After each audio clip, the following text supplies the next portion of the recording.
We're going to talk about the DB's technique and his eye discipline in order to make this play on a double move.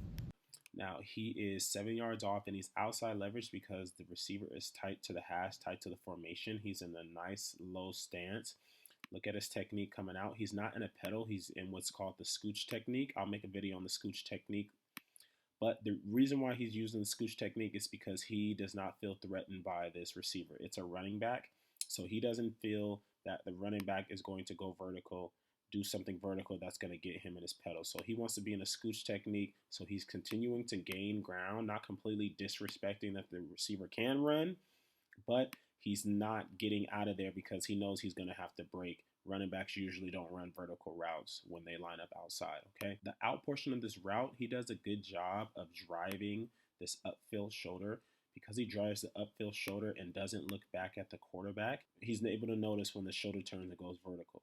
All right, if he were having his eyes at the quarterback, he'd run right by it.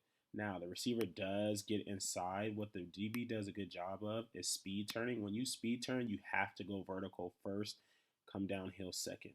All right, he does a good job of getting his eyes and his head vertical and does a good job of climbing high. After he climbs high, he gets his eyes back on this upfield shoulder. All right, so he saved himself a lot of steps.